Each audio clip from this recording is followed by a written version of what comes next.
편안하니까. 녹지가 많잖아요. 유흥문화 이런 게 전혀 없고 주거 쪽으로만 발달이 잘 돼 있죠. 딱 실버타운이 이런 환경하고 잘 맞잖아요. 실버타운은 수요가 있어서 물어보는 손님이 있어서 전화를 했죠. 서울 은평구에 위치한 은평뉴타운, 15년 전 개발을 마친 서울 1기 뉴타운인데요. 은평뉴타운 한복판에 넓은 땅이 방치돼 있습니다.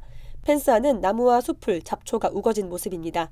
연신내역에서 은평뉴타운으로 이어지는 연서로 일대에는 이런 공터가 여러 개 보이는데요. 모두 뉴타운 주민 편의성을 위한 시설 용도지만 은평뉴타운 아파트 입주가 시작한 2009년부터 지금까지 15년간 사업성이 떨어진다는 이유로 어떠한 건물도 들어서지 않았습니다. 그런데 최근 들어 한 개 부지만 빼고 줄줄이 팔렸습니다. 주인을 찾은 부지 중 3곳에는 노인 주거시설이 들어섭니다. 10년 넘게 방치됐던 편익용지가 초고령화 사회 진입이라는 사회구조 변화로 인해 쓰임새가 높아졌습니다. 은평뉴타운 편익 5블록입니다. 현대건설과 이지스 자산운용은 이곳에 건강하고 경제력을 갖춘 액티브 시니어가 이용하는 노인복지주택을 짓기로 했습니다. 6층부터 14층까지 2개 동 규모입니다. 한 개 동에는 임대형 노인복지주택 214 가구가 들어서고 남은 한 개 동은 업무시설과 문화 및 집회시설, 근린생활시설 등 복합용도로 개발합니다. 현재 건축 허가 절차를 완료했고 올해 말 착공 예정입니다. 준공 예상 시점은 2028년 초입니다. 편익 7블록은 이미 요양시설 공사가 한창입니다. KB금융의 자회사인 KB골든라이프케어는 위례신도시와 서초구에 이어서 은평뉴타운의 세 번째 요양원 은평빌리지를 짓고 있습니다. 요양원은 경증 인지장애나 몸이 불편해서 노인장기 요양 등급 판정을 받은 어르신들이 지내는 곳입니다. KB는 강남권에서 선보인 요양원의 경우 월 이용료가 300만 원에 달하지만 문을 연 지 1년 만에 입소 대기자가 1000명을 넘었을 정도로 인기가 많다며 은평빌리지 역시 수요가 많을 것이라고 보고 있습니다. 은평빌리지 공사장 맞은편 부지는 작년 하반기 신한금융 자회사인 신한라이프가 매입했습니다. 신한라이프는 이곳에 현대건설과 시니어타운 건립계획을 세웠는데요. 신한라이프는 최근 미국의 시니어타운을 위해 답사를 다녀왔을 정도로 어르신 주거시설에 관심이 많은 것으로 전해집니다. 2050년이 되면 우리나라 인구 40% 이상이 노인이라는 사실 알고 계시나요? 하지만 노인복지주택 수는 고작 38개. 고령 인구는 늘어나는데 공급은 너무너무 부족한 상황. 그래서 땅집고가 시니어 주거와 케어시설 개발 전문가 과정을 준비했습니다. 현장 스터디부터 개발과 운영 노하우까지 모두 알려드립니다. 지금 바로 땅집고엠에서 신청해주세요. 기름 뉴타운, 왕십리 뉴타운과 함께 서울시 시범 뉴타운이었던 은평 뉴타운이 기업들의 지원에 힘입어 시니어타운 성지가 되고 있습니다. 10년 넘게 개발되지 않은 땅이 있었기 때문인데요.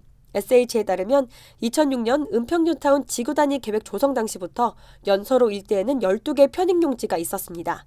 편익용지는 1, 2종 근린생활시설이나 문화 및 집회시설, 판매시설, 교육연구시설, 운동시설, 업무시설 등 다양한 용도로 쓸 수 있는 땅입니다. 구파발역까지 걸어가기 어려운 이 일대 주민들을 위한 편의시설을 만드는 용도로 계획됐습니다.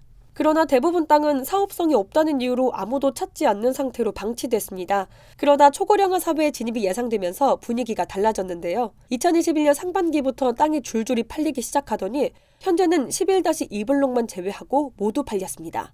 이 중 사거리에 접한 주요 부지에는 시니어타운이 들어설 예정입니다. 기업들이 이곳에 노인주거시설을 공급하는 가장 큰 이유는 도심이라는 것입니다. 은평뉴타운은 고양 덕양구 지축지구, 삼송지구와 인접한 서울 외곽지역이지만 광화문이나 종로 등 도심 접근성이 매우 좋습니다. 구파발역에서 정부 서울청사가 있는 경복궁역까지 지하철로 약 12분이면 도착합니다. 은평뉴타운은 2019년 구파발역 옆에 가톨릭대학교 서울성모병원이 문을 열면서 대형 병원도 갖췄습니다. 이 병원은 808병상 규모로 은평구에서 가장 큰 건물로 알려져 있습니다. 이런 대형 병원은 시니어타운 성공 요인 중 하나인데요.